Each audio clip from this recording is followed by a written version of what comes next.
Welcome back. This is Wisconsin Shoe Guy, and today we're going to look at a style of boot that, like the Chelsea boot that I published yesterday, is not something that I have a lot of in my collection. Now, I've had, I think, 4 pairs of these over the years, and there's a couple different types of Chukka boots out there, and I want to talk a little bit about them and ways that you can identify them just from looking at them on pictures. Now, this is a great example of one that is tongue showing. And what do I mean by that? Now, this is just a Wisconsin Shoe Guy word. This isn't anybody else.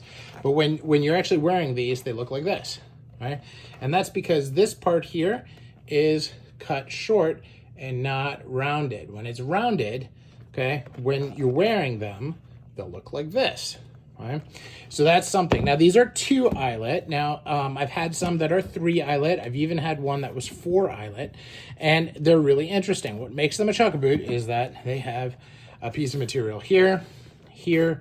Sometimes they have a back, sometimes it's a seam, and then a single piece along the vamp. And that's what makes a Chukka boot. Now, this one has ornamentally stitched quarters, and it has the strap on the back. Now, this is also made out of shell cordovan, and while this is navy shell cordovan, this is actually a tinted navy versus a navy that's dyed in-house. So this is your typical navy that you can see this one. So this is actually dyed. So it's crushed shell cordovan, and then it's dyed in the factory. So it gives you this nice electric blue, which is so desirable. So Chukka boots, a lot of people like them because, like the Chelsea boot, when you wear them, it's plain. They show off bison and all kinds of really cool grained leathers really well because they are plain. And, you know, you can do a lot with them with the ornamental stitching. You could even put heel caps on. There's a lot of different things to change it. And, of course, you have the different styles like I talked about before. You put a 5 eyelets on this and it doesn't look like a Chukka boot at all. But if it's just these pieces and it's this short, then that's what it is. Now, I do think that it is a really interesting style. These are very comfortable, which is, of course, the most important.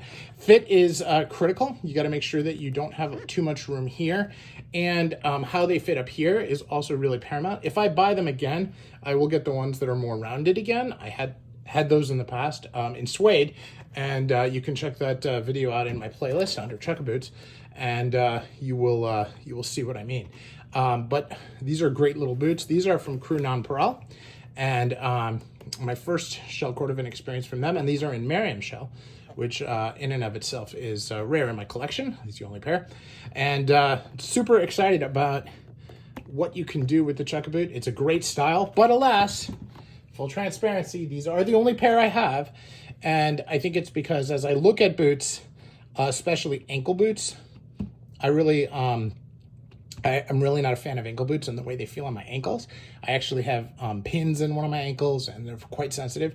So much happier with higher boots with you know, unlined or very, very soft lined shafts so that it's nice to my ankles. So now that's a Wisconsin Shoe Guy problem. That's not a your problem.